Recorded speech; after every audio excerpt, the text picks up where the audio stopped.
I wrote it down and still got it wrong. Do it again. Oh, gee. You are listening to Freshly Squeezed. You know, we're getting into our 20s now. We're really sort of... Oh, you passed it. Yeah, way past it, man. Going grey. How do? Welcome to Freshly Squeezed, the podcast where you can find brand new music, exciting sounds, and maybe discover your next favourite band. I'm Jim.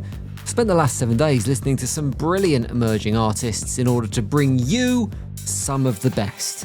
If you're new to this podcast, then I recommend hitting that follow button so you don't miss what we've got coming up down the line. Some brilliant stuff coming over the next few weeks, but appreciate that you might not want to do that right off the bat. You might want to see what's coming up first and whether we're worth that click. We are, trust me, let me prove it to you with this week's selections.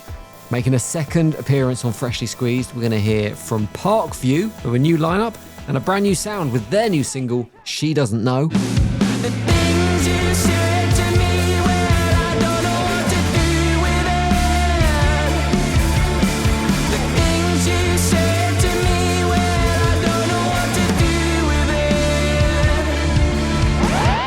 There's a brand new musical discovery for me on the way, which is surprising considering the waves she is making on the Australian new music scene. Mariae Cassandra coming up.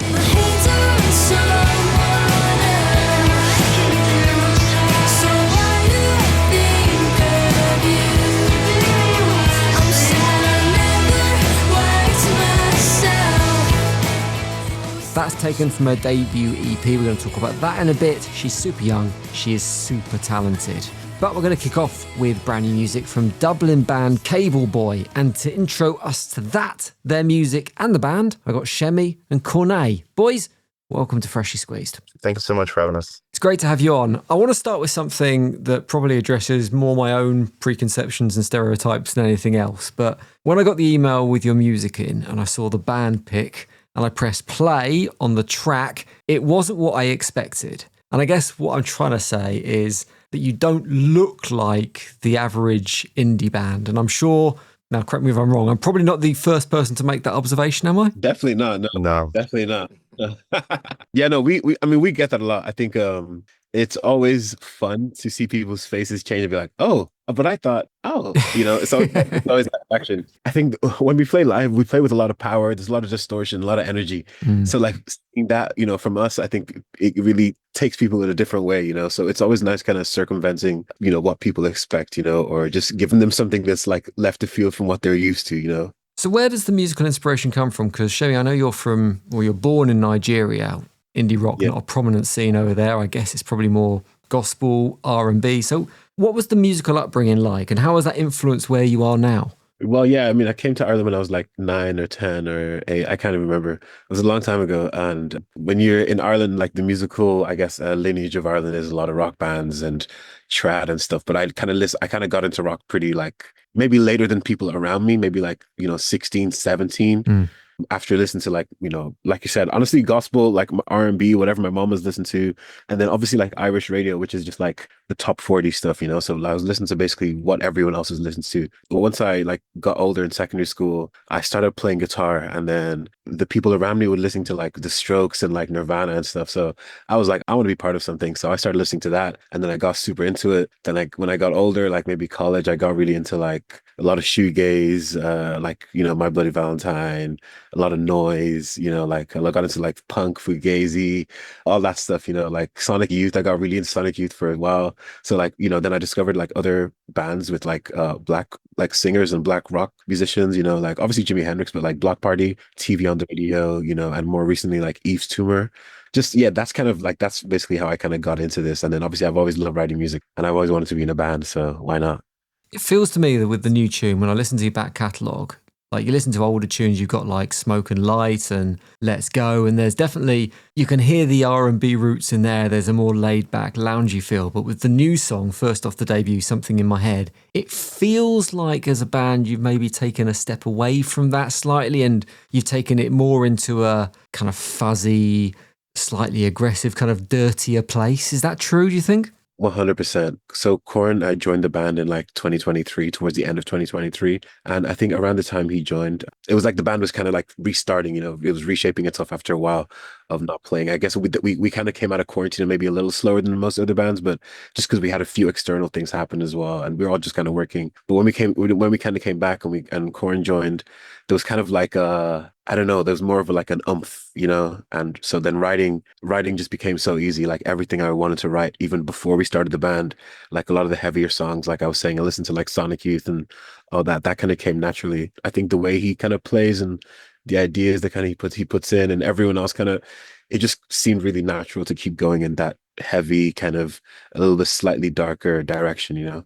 Yeah, obviously I'd known Shamey and a lot of the band way before I even joined it, to be quite honest. But I think joining the band definitely, funny enough, I was expecting to kind of play the Smoking a Lie and kind of like the more, I would say, softer or relatively softer sounds in comparison to what we currently have right now. But I think when I was, joining the band, Shamey was kind of also talking about, the direction, because Shamey's always talking about the next sound.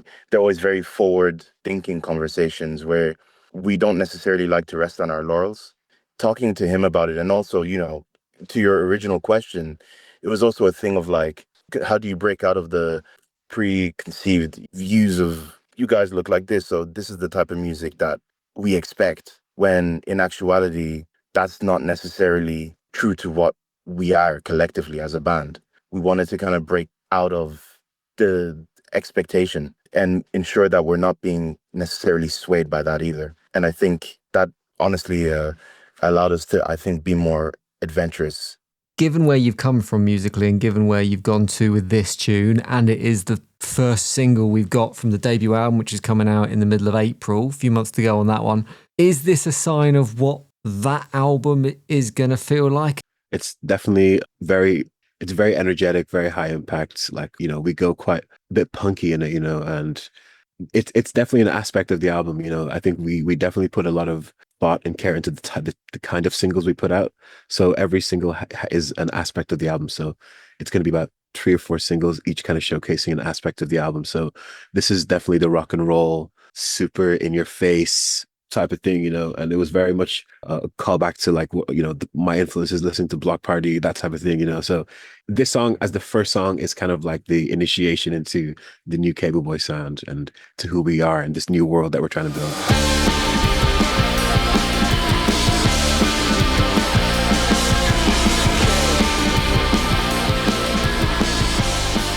Definitely hear the Block Party reference. It was one of the names I jotted down on my scribbled notes when I was listening. It was like you can hear the stems of that in there. 100%. In terms of kind of topics and subject matter, with Something in My Head, you've said previously that this song is about absorbing life-changing news and kind of being powerless to change that news. Plenty of that kind of stuff about at the moment.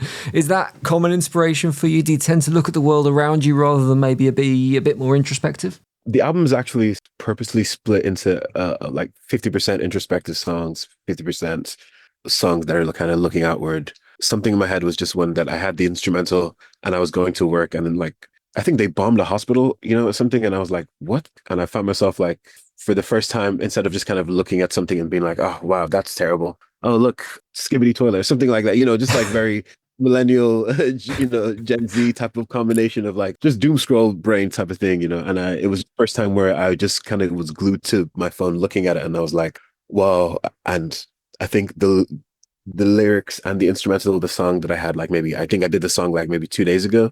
So the lyrics just kind of came together in that moment. And I was just, out of all the songs, lyrically, it was the easiest to write. I think it was just such a raw, visceral feeling that I had in my head. And I just had to put it out. Speaking of lyrics, I read, Semi, in an interview that you said one of your favourite lyrics of all time was Tame Impala's line, "Nothing that has ever happened so far has been anything we can control," which is from the song of the same name, which is an absolutely great line.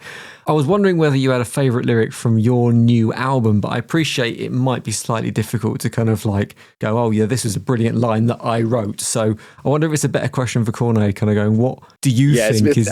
definitely a better question. Yeah. What's your favourite line from this album? Oh, my favorite line from this album, I think No Pressure. desperately trying to remember them, aren't you? It's like you don't pay attention to the words. You're too busy playing your playing your instrument. Yeah. I'm too busy playing my parts, really. No, there's one. Okay, I won't give away the name or anything, but there's another introspective track where Shamey kind of delves into his identity as a Black person and how that experience of being can feel toxic in a way. I think that song is definitely one of my favorite lyrically. Curiously, what's the lyric that you like of that one? I think honestly, it's just the simplicity of it. Like, it makes me sad. You feel I'm toxic. Like, Yeah. I think especially because, like, I think when we were writing these songs, there was a lot of things happening in the world, and there was a lot of changes in ourselves and like collectively as well. So getting to kind of hear the place you were writing from as well, considering like the history of Cable Boy and that like sonic transition, but also like transition in terms of like what is important to us, as a band, or like topically, I think that one really kind of stuck out to me. But yeah. Well, do you know what? It's a nice little teaser for when the album does arrive, and we can look out for it when it comes, and it will arrive on the 17th of April. I'm really excited for it. I hope you enjoy the moment. It's always a special moment, band releasing a debut album, so I'm sure you guys are excited as well. But for the moment, we've got the single Something in My Head. We're going to play it on Freshly Squeezed. Cheers for coming on, and speak again soon. Thank you so much, Jim. Have a great day.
I love that. I really like Cable Boy. You know when you find a new band and then you listen to a bit of their music and they're the one band you tell your mates about for weeks. You're kind of like, oh, you need to check out these guys. Have you heard the music from these lot? For me, at the moment, it's them. Ace. So, next up, super young, super talented artist from Down Under, Mariae Cassandra. Welcome to Freshly Squeezed. Hello, thank you so much for having me. Awesome to have you on. I want to check a rough timeline of events before we get stuck into this properly. So correct me if I'm wrong on any of this, but you're 18 years old now, is that right? Yes, I am. Okay. So first musical bug getting was really when you were in year 10 of school, doing a music showcase thing. That would have put you about 16 at that point, is that right? I was 15. Okay, you're 15 then. Last year, so 17 last year, you won Triple J's, which is, for those who don't know, a kind of cool radio station, a bit like XFM that we used to have here in the UK, but it's kind of the Australian version. You won their Unearthed Award, which is a bit like a ones to watch. Is that right? Yes, that's correct. Zooming out from that, from getting that first musical bug bite in, 15, 18 now, and you've just released your debut EP. That is just 3 years, which in terms of kind of a journey through music feels incredibly meteoric looking from the outside to the inside. From the inside looking out, does it feel that it's been absolutely rapid to you? I do feel that it is, but I do believe that it is perfect timing. Do you feel like the same person who was stepping on stage at the age of 15 at your kind of school music showcase? Absolutely not. Absolutely not. No, I was a lot more shy. I doubted myself a lot more, but I also had a lot like I had a different kind of confidence. Mm. I think I was trying to prove something when I was like 14 and 15, but now I feel like the type of confidence I have is because like I just have a lot of faith in myself and I have a lot of passion for it now. I've kind of just grown to love what I do instead of like trying to prove to not only the world and to myself and to my family that like it was possible and to my peers that it was possible. I guess now it's just really a release and also a way for me to express the type of person I am and growing into now. It's interesting that you kind of say trying to prove to the world something, because I think musically, and don't take this the wrong way, this is not what I expected someone like you to be producing. Like the EP's got this kind of dirty, grungy, fuzzy feel to Yeah. it. And I think often with female musicians, especially young ones, you're kind of expected to go down a poppier route or maybe even something more Absolutely. theatrical Yeah. like Last Dinner Party or Florence and the Machine. Absolutely, which who I love and adore as well. Did you want to pointedly do something different? Did you want to kind of break the mold a little bit?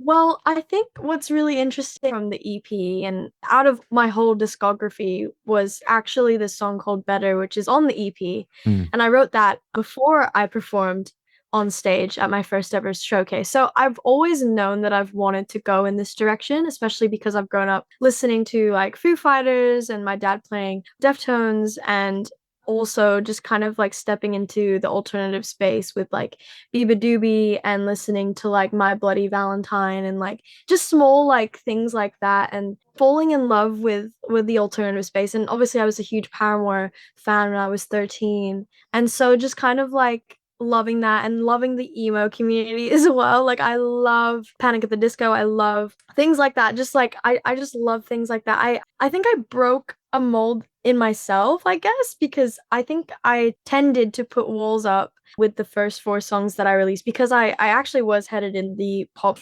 direction. Okay. And all the first four songs that I ever released, which was in 2024, was very poppy and very much so like on the nose. And that was me again, like I was just trying to prove something to myself and to the world that like, oh, this is possible and I can kind of like dive into this pop scene. But as I like continued in that area, I just found that it wasn't 100% me and I was putting a wall up, but I've kind of just grabbed and gained confidence now to share it, I guess, and not be afraid to show this kind of side of me, especially because as a young woman and navigating in this industry, we do have this kind of stereotypical thing, which I don't think can be offensive. I think it's like a thing like a that can actually empower us a little bit more to like step outside of that comfort zone rather than like a controversial or like a offensive thing. So I personally take that I'll take it with like a grain of salt and I'll take it in a good way. Good. I think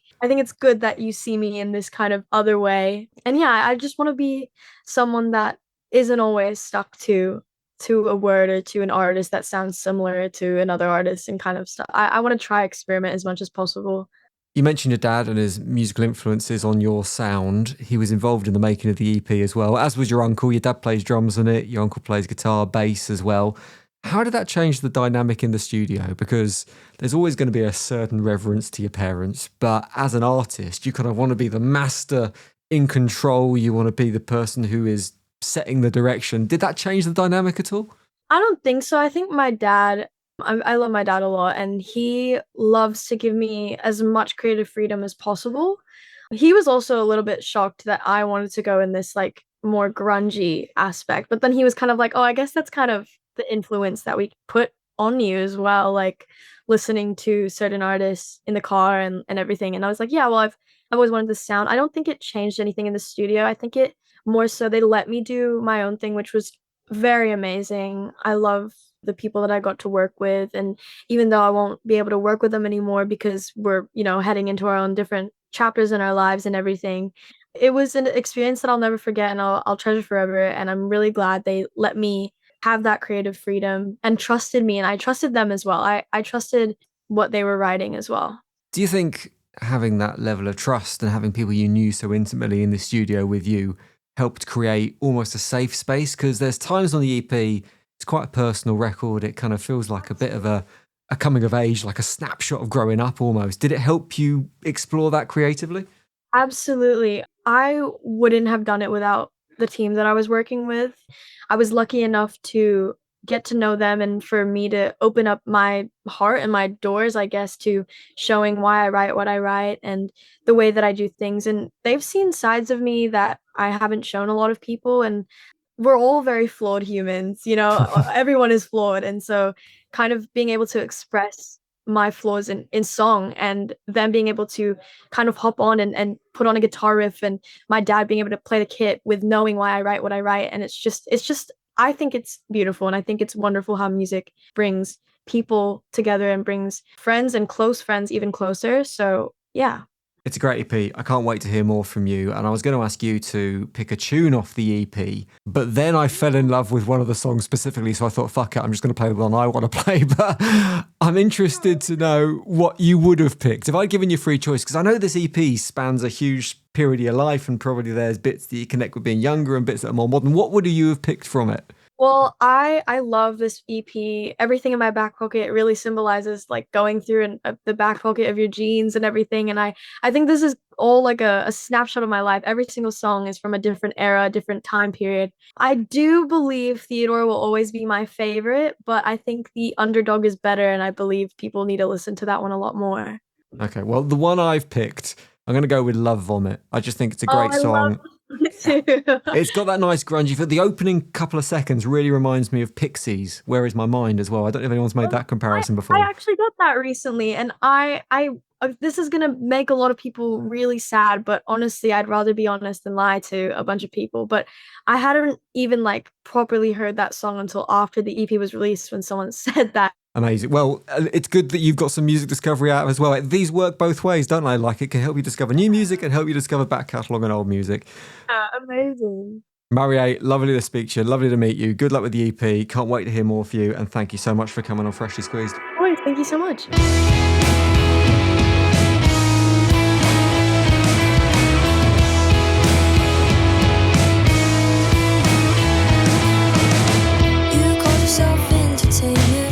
If I just missed you, I didn't text cause I was bored. I just really wanted to kiss you. Well, it told me what I said, made me take it all back and place it in my back pocket. I'm throwing myself at you and added to your love for me.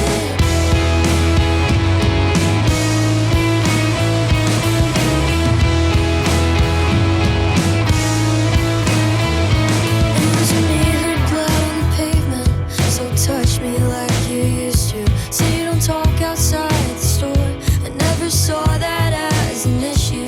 I wanna mean what I said, but I'll take it all back and place it in my back pocket. I hate me for wanting you and added to being honest. My hands are on someone else, so why do I think of you? I'm sad I never was myself, or selfish and breaking it. I knew you knew.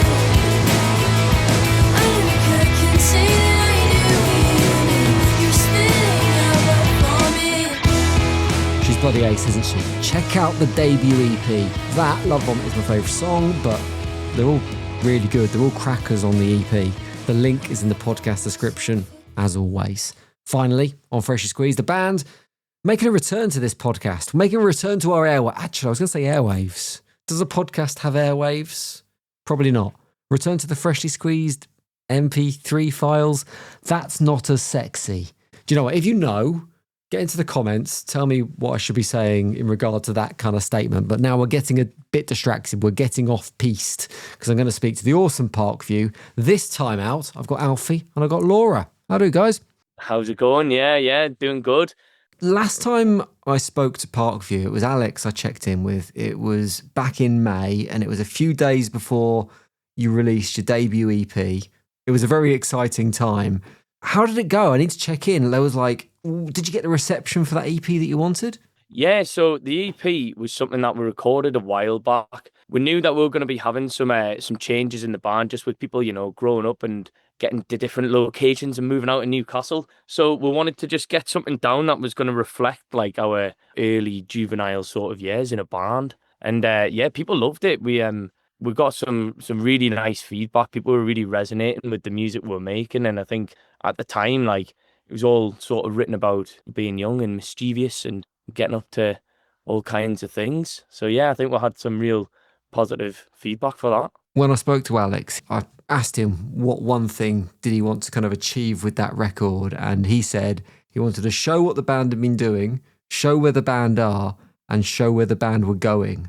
So looking back at that as a collection of songs, do you feel like he did that? Do you feel like he encapsulated it? Yeah, I think definitely. I think it took us a while to sift through and pick the tunes that we really, really wanted for the 5 tracks that were going to be on there, and even reimagining some songs that we'd already had put out previously. It took a snapshot of where we were then, really set up, I think, a playful image of how we got that record down. I likened that record to kind of early days Maximo Park at the time, but now when you listen to this new tune, She Doesn't Know, and now I understand there's been a lineup change, it is maybe a bit of an explanation for that. It feels like there's been a move away from that sound and a shift to something that sounds more chilled. It sounds a bit more sweet, maybe dreamy, almost, not quite, but almost shoegazy at times.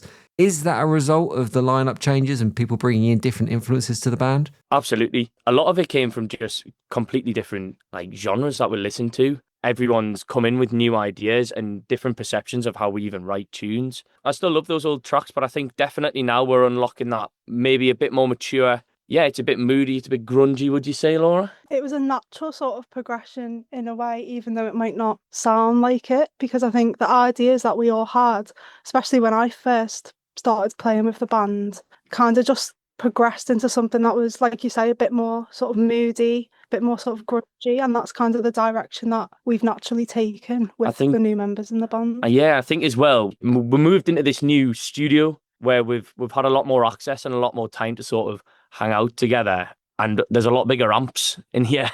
So I think what this new tune encapsulates is that love for making a lot of noise. I think that's what we got together to do, you know? How's it been, Laura, stepping into a band? Because it can be difficult enough in a band to get your voice heard already, but here you've stepped into a setup that already existed, replacing other people. Has it been easy to kind of put your influence on the sound? I wouldn't say it's been easy necessarily, but I think it's a good thing. I'd had some experience in bands before, but not anything too serious. So this was a big step up for me personally. So I think the first few weeks you just sort of get used to it, get used to how a band works, I suppose. And then the music comes after. And this specific song that we've come to talk to you about today, I was the first one that I showed to the boys that I kind of like had an idea for. And like I say, it's nice when your ideas are taken on, I guess, but it takes time like anything, and you have to gel and learn to work together as musicians.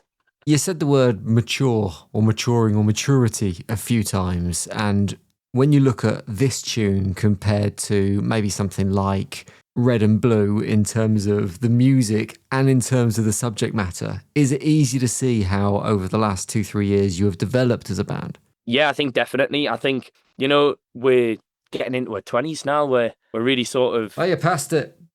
Yeah, way past it, man. Going grey. Yeah. Trying to sort of figure out where things are going to go next. So it's nice to have like-minded people around us. You know, the boys, unfortunately, when they had to leave the band, it was like due to work. And I understand, like, it's just how the cookie crumbles, but we still speak to them. They come around and play every once in a while and have a bit of a jam and stuff. But yeah, I think it's been a natural progression, and it was the chance of finding people that were as passionate as us in the city that we love, who wanted to stay here. Because I mean, Laura's from Liverpool. Our new drummer Tom's from Manchester, but they both love it here as well. You know, it came from a group of students, I guess, really. You've got 3 cities there in Newcastle and Liverpool and Manchester, which all individually have really strong musical identities. Do you find that each member of the band from those different geographical areas brings a little bit of that musical DNA to proceedings? Definitely. Liverpool and Manchester are 2 very historic cities when it comes to music.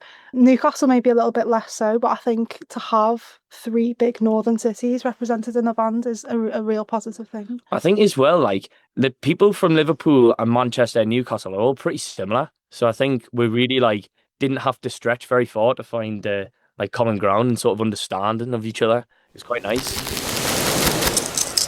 Right, I've got one final Newcastle-based question for you, actually, because Newcastle is a city with some proud culinary traditions. You've got Parmos, Scotty cakes, home of Greggs, obviously, not to build a stereotype. But I need to get your personal desert island crisps. Now, this is a completely original feature, nowhere inspired by anything you might hear on the radio or anything like that, completely different. You're on a desert island, and you can take with you one single bag of crisps. You have an infinite supply of that crisps, but it's one type, one flavour, has to last you forever. I need a joint decision. What are you going for? Wow, that's a tough one. I thought it was a sweet chili sensation. Have you had the McCoy's Thai sweet chili sensations, the blue ones? They are nice. They are banging.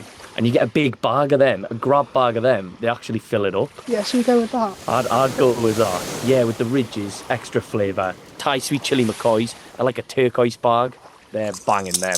I was really liking your music before, but you've picked one of my favourite all-time crisps, so you've just got up in my estimation tenfold. So we'll get the new tune on. Really good to speak to you guys again. Good luck for the future. Really enjoying the new stuff in the slight new direction. We'll play She Doesn't Know on Freshly Squeezed. Cheers for coming on. Man. Yeah, cheers, man. Thanks. I know you sit and wait. I need another day before I say I wanted to explain, but then I thought that you're too far away. Don't you feel it too?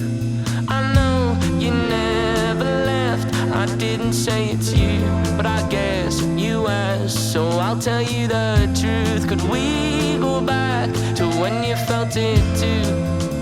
When you felt it too? The things you said to me, well, I don't know what to do with it.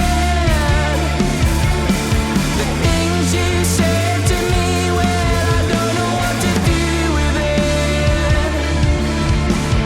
From when I knew it felt like home to the time it got too close to all the words she spoke,